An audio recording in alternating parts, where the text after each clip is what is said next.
salut, c'est moi, Catchwoman. Ouais! On parle de quoi aujourd'hui? Ben, de lutte. C'est le mini récapitulatif et compte-rendu du show de lutte du 5 avril 2025. Au moment d'annoncer le premier combat, Dylan pis la D-Gang arrivent sur le ring pour se la péter. Ah, ils s'imaginaient là qu'ils nous avaient bien manqué. Non, non, tu nous as pas manqué. Toute la foule l'a hué. Puis ils ont demandé à Dylan de se la fermer pendant qu'il faisait son speech. Puis là, ben, évidemment, il a insulté les fans de Shawinigan puis de la FCL. Ensuite, ben, Dylan, il se vante d'avoir mis Léo dehors de la D-Gang. Hey, non, non, non, non, non, non. Si on se souvient bien, à la fin du Royal Rumble, quand Léo a gagné, c'est lui qui a quitté, tanné de se faire exploiter, puis que s'il avait perdu sa ceinture de championnat, là, ben c'était à cause de Dylan puis de la D-Gang. Il a dit qu'il voulait tenter sa chance hors de la D-Gang. Puis en récompense, qu'est-ce qu'ils ont fait? Ben, Dylan puis la D-Gang ont battu Léo. C'est ici grâce à la D-Gang, ou plutôt à cause de la D-Gang, que je suis plus champion.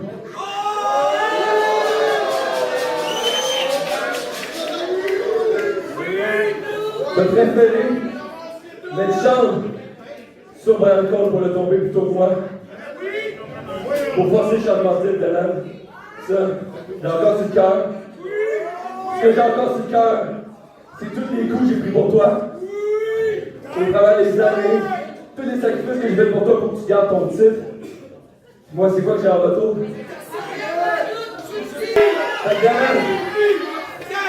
Je pense que tu n'auras pas d'aspirant numéro 1 à ton titre quand j'ai gagné. Prends la manette! Il mérite! Moi, j'ai le goût de prendre la chance au titre. Si jamais affronté, je veux ma chance. Je pense que c'est mon tour.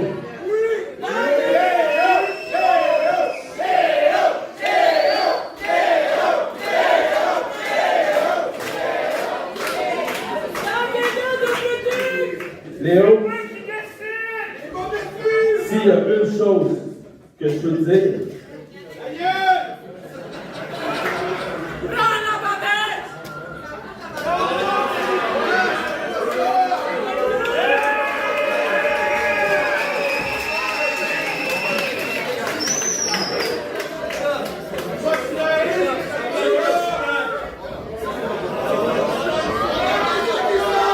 mange la fucking marde!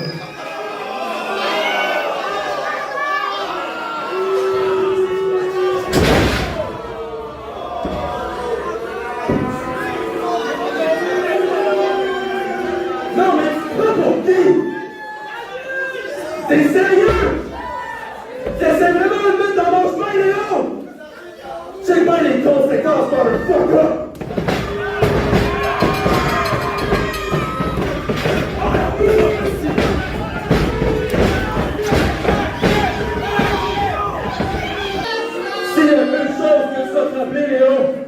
C'est qu'on n'est pas n'importe quelle gang. Que tu sois là ou non, on reste quand même 10 gangs.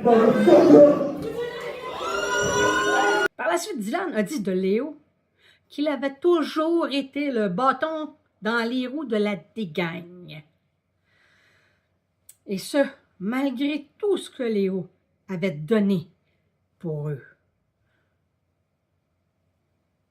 Vous êtes des ingrats, la D-Gang, hein? Dylan, t'es même pas capable de voir ce qu'on fait pour toi. Fait que Dylan, viens pas mêler Léo dans vos malheurs ou dans vos défaites passées et futures. Puis là, après ça, ils continuent de se vanter qu'ils resteront toujours au top. Puis Léo arrive, acclamé par la foule. Ouais! Puis là, il dit que tout le monde sait que Dylan a peur de se battre contre lui.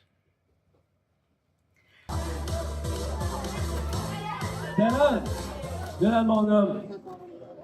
Bon, je pense que tout le monde ici le sait que tu veux pas te battre contre moi.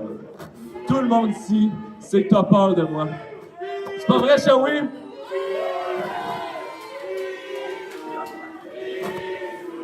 Puis toutes les fans ont traité Dylan de pissou. Léo a renchéri comme quoi Dylan se défilait toujours à chaque fois que Léo voulait l'affronter.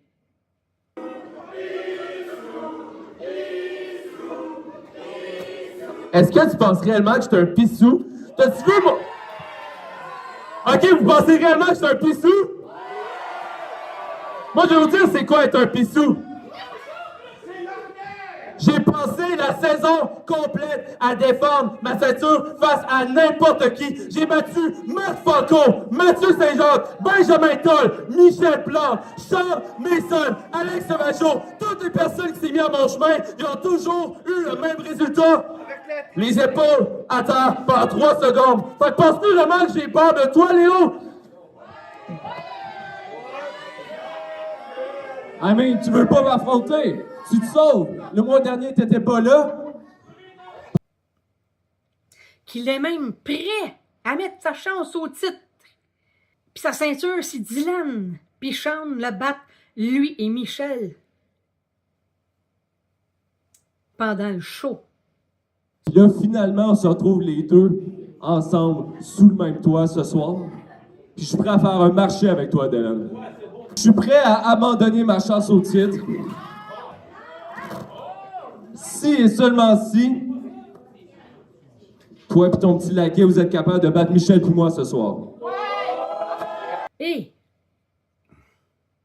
que si Léo puis Michel les battent, Léo choisirait la situation du combat final en mai. Mais!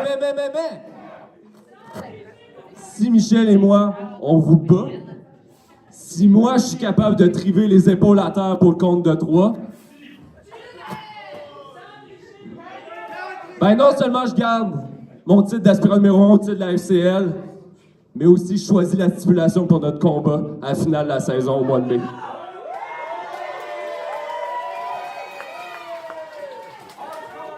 Si on était dans l'univers le plus stupide de toute l'histoire et que tu réussisses à mettre les épaules 3 secondes à terre, pas trop mon chum, you're on.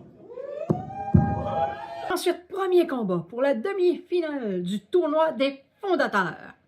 Kevin Beru, accompagné du conducteur de train, contre Hank Chabot. Le combat n'est pas encore commencé que Beru commence à frapper Hank hors du ring. Durant le combat, Beru a fait plusieurs fois une blessure au genou. Et le conducteur de train, plus vilain que jamais, fait retentir son sifflet dans les oreilles de l'adversaire et ou de l'arbitre pour les déconcentrer et s'en prend même méchamment aux fans. Catchwoman l'a interpellé en lui sommant de ne pas s'en prendre aux fans, sinon elle s'en mêlerait et elle lui ferait avaler son sifflet. En plus de lui promettre quelques coups de griffe et de fouet. Même que durant plusieurs fakes de Beru, qui déconcentrent l'arbitre, le conducteur de train s'en est pris violemment plusieurs fois à Hank hors du ring. À un moment donné, Hank met Beru au sol, mais le conducteur de train tire sur l'arbitre pour l'empêcher de faire son décompte. L'arbitre fâché expulse le conducteur de train hors des alentours du ring. Après ça, Hank fonce sur Beru, mais il se tasse, puis il percute l'arbitre à la place. À cause de ça, l'arbitre n'a pas pu faire le compte de 3 quand Hank a mis Beru au sol. Puis là, après ça, le conducteur de train il en a profité pour revenir, puis il a frappé Hank, bam! Puis il l'a sonné. Puis là, Beru en a profité pour sauter sur Hank, et ça a été le décompte des 3. Donc, Beru a gagné contre Hank Chabot avec la tricherie du conducteur de train. C'est pas correct, ça, hein? Conducteur de train, c'est ça que tu mérites. Pis ça, tiens-toi les pour dire. Donc, Kevin Beru gagne contre Hank Chabot. Les gagnants sont pas encore sortis du ring quand Michel Plante arrive sur le ring pour faire une annonce lors du prochain combat pour la finale du championnat de la Coupe des Aulniers au show du 10 mai. Et ce sera Michel Plante contre Kevin Beru.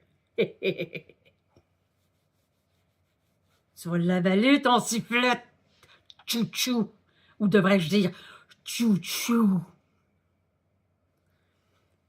Michel Plante tend ensuite la main à Beru, mais celui-ci a décidé de cracher dessus comme un malpropre.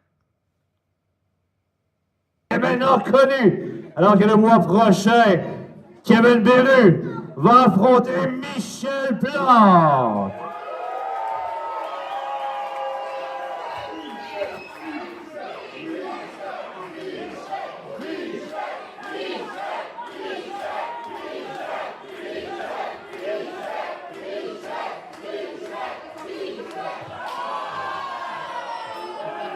Deuxième combat. Un combat à 4 contre 4. Gabe Kovic, accompagné de Claude Malone, engagé par Gazala Okoyo-Damas, qui est aussi du combat, ainsi que Pascal Delahaye-Tifo et un mat classique encore sous. Contre le commissaire Danny Pichette, Dégénérate, Sean Mason et Dédé Saint-Amand. Le début du combat commence à coups de chaise entre Matt Classique et Danny Pichette. Ensuite, Pichette a sorti Classique hors du ring et du combat.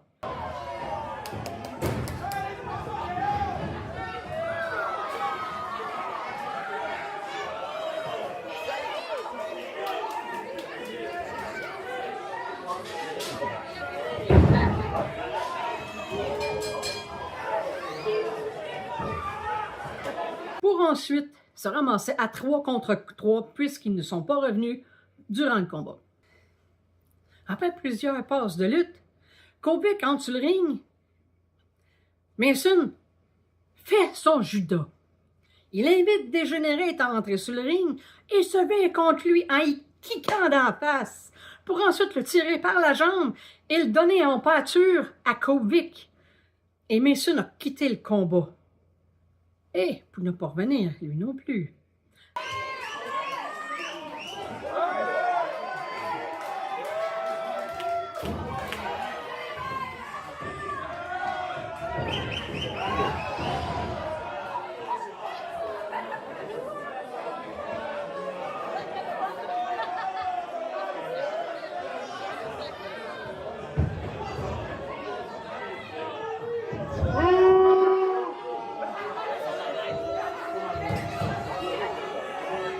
Je me doutais bien qu'il finirait par trahir Dégénérate avec son petit micro-sourire en coin. Depuis le Royal Rumble, ça se sentait. Ensuite, pendant que Dédé se bat contre Gazala, Delahaye bat Dégénérate hors du ring, l'envoie même valser sur la clôture devant Catchwoman, qui essaie d'aider Dégénérate et se fâche contre Delahaye, qui affronte cette dernière sans scrupules. C'est pas correct, ça, Delahaye.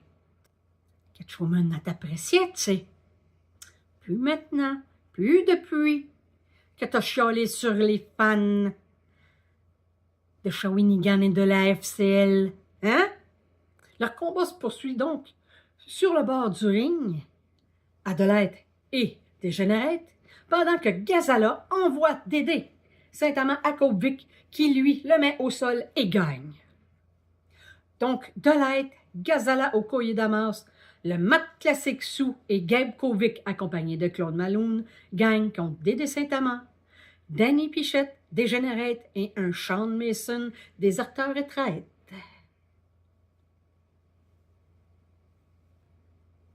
Troisième combat, un combat en simple, Vlada contre Alex Williams.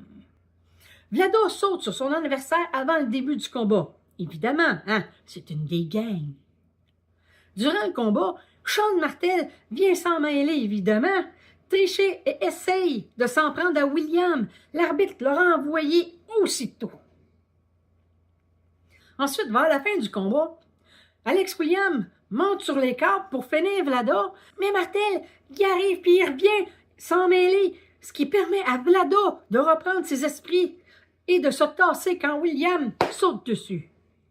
Et Vlada gagne avec la tricherie de Martel contre Alex William. 4e combat. Un combat par équipe pour le championnat FCL par équipe.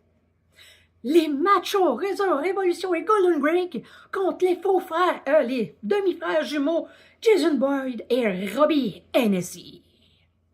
Quand fut le temps de la tomber, Golden Greg met Robbie Hennessy au sol et une fraction de seconde après Jason Boyd met Razor au sol. Quand on les regarde, on voit qu'ils ont l'air d'avoir été mis au sol en même temps. On est donc porté à penser que c'est ex aequo. Mais ce n'est pas le cas. L'arbitre a donné les demi-frères gagnants, mais ils n'ont pas vraiment gagné et les Machos n'ont pas vraiment perdu. Car si on regarde au ralenti, on voit bien que Golden Greg met Hennessy au sol une seconde avant que Razor se fasse mettre au sol.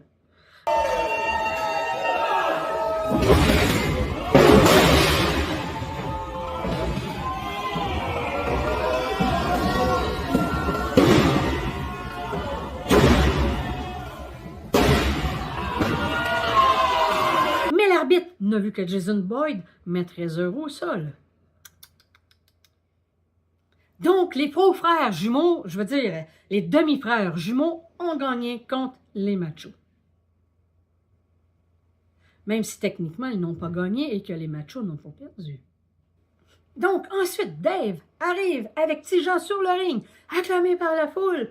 Puis là, il y a un message qui passe à l'écran qui a été rajouté sur le coin. Un message de Tom qui lui fait son speech de tout ce qui déplaît. Tom, Dave a dit ci, Dave a dit ça, Dave, tu touches pas à ma famille, Dave, blablabla, tu sais. Puis là, après ça, il dit qu'il n'était pas présent à ce show-là, vu qu'il avait été suspendu. Puis qu'il ne le verrait pas venir, parce qu'il y arriverait dans le dos sans qu'il s'en doute, puis sans qu'il le voie arriver, puis bam! Il est arrivé sournoisement dans le dos de Dave sur le ring, puis il l'a poussé dans un câble, puis ça fait tomber Tijan en bas du ring. Puis Tom commence à battre Dave à coups de chaise, pas à coups de pied. Comme ça, puis je le comprends un peu. Mais ce qui est fun aussi, Dave, avec ces petites vidéos-là, c'est que je peux juste être derrière toi puis attendre que tu te revires.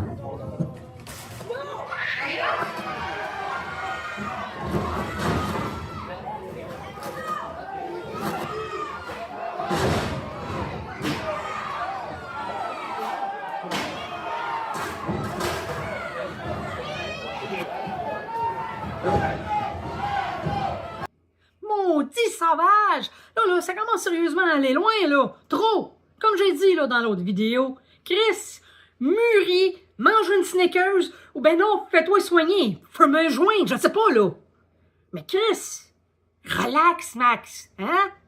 Battre un Saint Warrior? T'en prends d'autres petits, t'en prends d'assa... Non! Ça suffit, là, les menaces, gang de Mongols.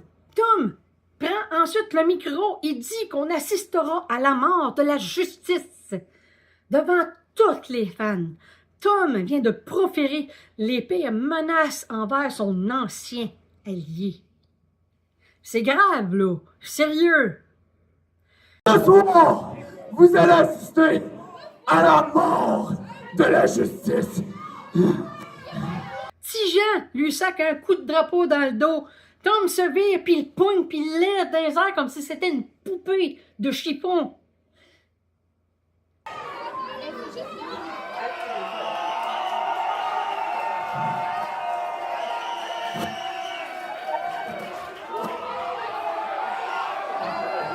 Puis là, la mère de Tijan, elle monte sur le ring. Tom se revire, puis la mère à Tijan frappe Tom au visage. Et celui-ci, Tom, réplique en la frappant au visage. Pah! Il y en a une. Oh, mesdames et messieurs, Jessica, la mère à Tijan, qui se décide enfin, après 5 ans, de mettre ses culottes puis d'élever son gars. Bravo!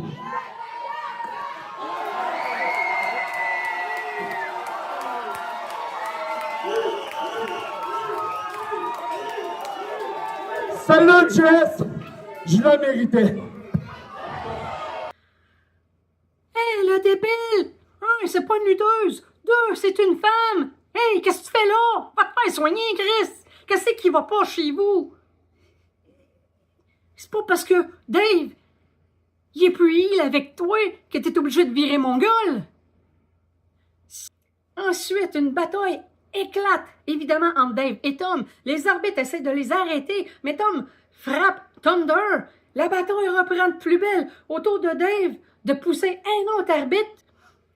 Le bordel est pogné, assez que les autres lutteurs du show, Face et Heel, s'en sont mêlés pour séparer les deux ennemis.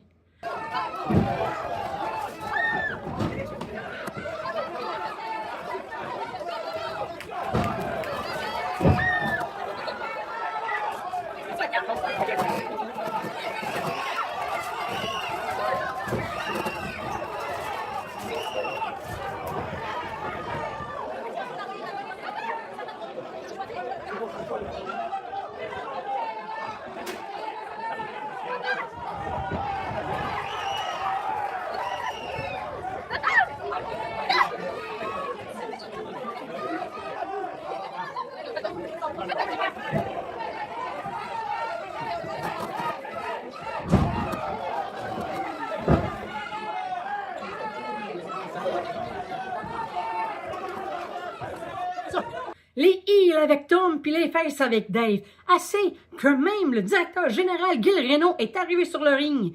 Les Heels essayaient de sortir Tom, mais Dave en avait assez des menaces continuelles de Tom. Il a poussé Gil au sol, car il voulait en finir avec Tom.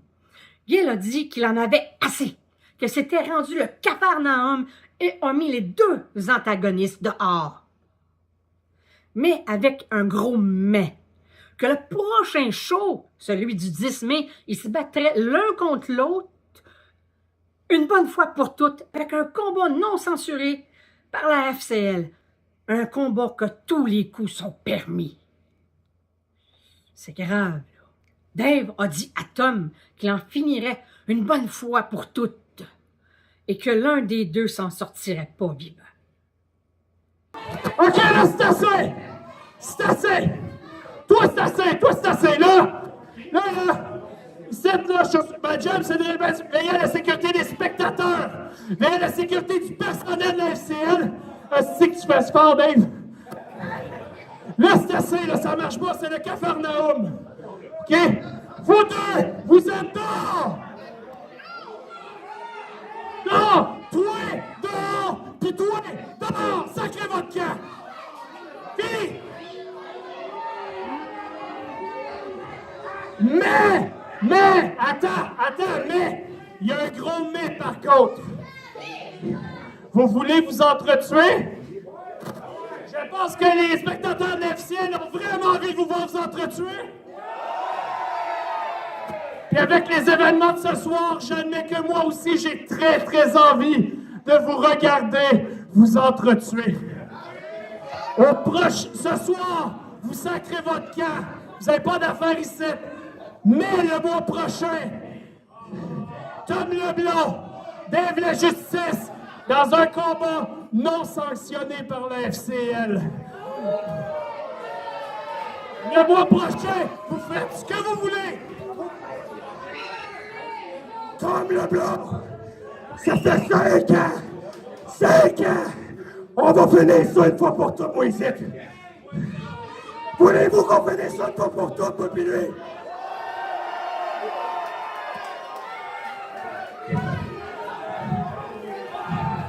S'il faut que je mette mon héritage, ma carrière en jeu, me le faire. Et toi aussi, Tom. Le gagnant va rester à l'FCL, puis le perdant, il enlève ses bottes ici. T'en veux un match? Carrière contre carrière, mon Tom Leblanc. Mais j'ai des petites nouvelles pour toi. T'auras pas le temps de te rendre là parce que tu ne sortiras pas d'ici de vivant. Tu vas crever!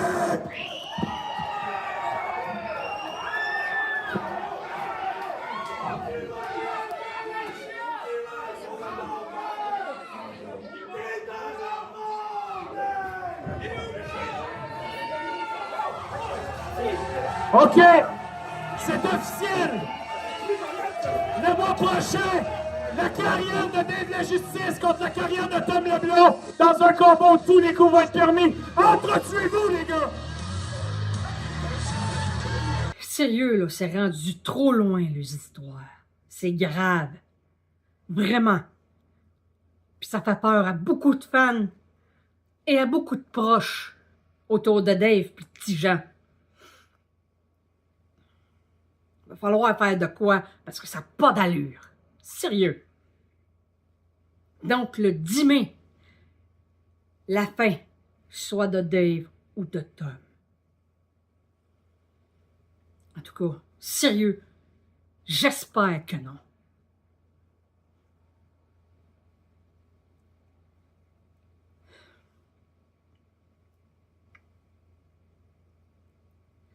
Parce que je suis pas sûr que les fans vont s'en remettre. En tout cas, sérieux, j'ai bien peur que le résultat soit catastrophique. On croise les doigts que ça se passe bien, malgré tout. 5e combat. Comme Dave a été expulsé, ils ont nommé un remplaçant dans un combat en quadruple menace. Ce fut donc Brian Côté contre Alex Sauvageau, contre Mark Sparkle, contre Carl le cousin Chabot. Et c'est Alex Sauvageau qui gagne en mettant Mark Sparkle au tapis. 6e combat. Un combat en simple. Un combat féminin, la diva Casey Diamond contre Marie-Léa Chabot. Au début, lors de sa présentation, la diva se vante que Azael a peur d'elle, mais la foule la traite de cocu. Et on sait bien pourquoi. Elle se vante ensuite qu'elle sera la championne FCL et s'adresse ensuite à Shawn, qu'il n'en a pas fini avec elle. On se souvient, avec l'histoire du mariage qui a viré au vinaigre avec Azael et sa revanche, le show d'après sur Azael. Ça sera pas beau à voir, ça non plus. Son adversaire, Marie-Lee, entre ensuite sur le ring. Marie-Lee eut plusieurs fois le dessus malgré les tricheries de Casey et son adversaire a même tenté de l'étrangler avec sa bande de poignets.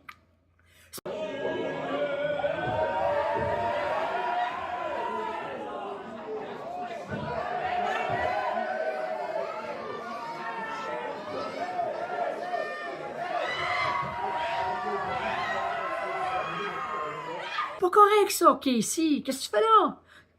Tu te mérites là, hein? C'est ça! Tiens-toi les pour dire.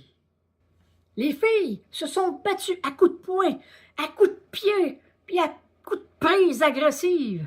Puis, quand Marie-Lee arrive pour le décompte et la mise au sol de Casey, Martel vient foutre le bordel en trichant et en sortant l'arbitre du ring.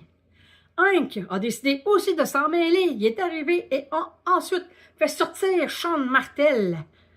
Pendant ce temps, Casey en a profité pour se remettre et ensuite mettre Marie-Lee Chabot au sol. Et ce grâce à la tricherie de Shawn Martel. Donc, Casey Diamond gagne contre Marie-Lee Rose Chabot. 7e et dernier combat.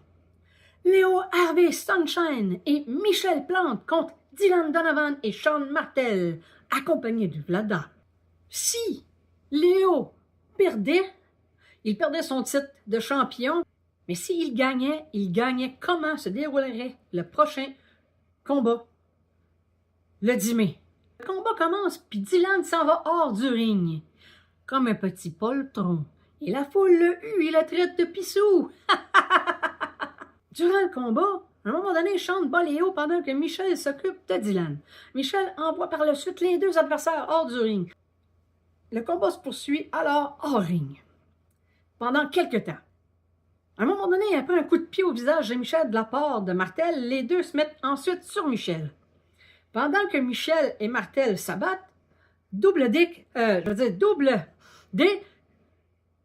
va faire planter Léo qui attend au coin du ring. À un moment donné, pendant que Léo est sur le ring, il va chercher son adversaire, Dylan, pour le mettre sur le ring en le passant par-dessus les câbles. La lance sur Martel, puis finit dans les airs sur le dos.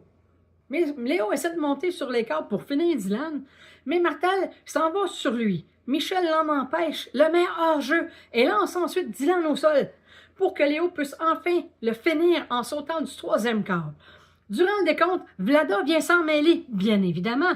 La tricherie de la dégaine toujours présente. Ensuite, coup de pied de traite des deux antagonistes sur Michel et Léo. Dylan essaie une mise au sol de Léo, mais il faille. Fâché, celui-ci met un bras de Léo dans son dos et le frappe dans le dos. Essaie de l'étrangler. C'est pas correct, ça. Mais Léo résiste. Pendant ce temps-là, Martel met Michel en soumission. Vlada monte ensuite sur le ring pour essayer d'en rajouter, mais Léo, malgré qu'il est en soumission, réussit à pousser Vlada au sol, qui, elle, tombe sur Martel, qui lâche Michel. Et par le fait même, a fait lâcher Dylan sa prise sur Léo. Dylan essaie ensuite une prise sur Léo, mais Léo la vire contre son adversaire et met Dylan au sol pour ensuite sauter du troisième câble. Et c'est la tombée du compte de 3 sur Dylan Donovan.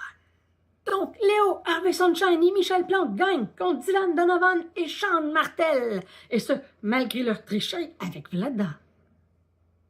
Michel prend ensuite le micro et demande à Dylan comment il se sent après avoir perdu.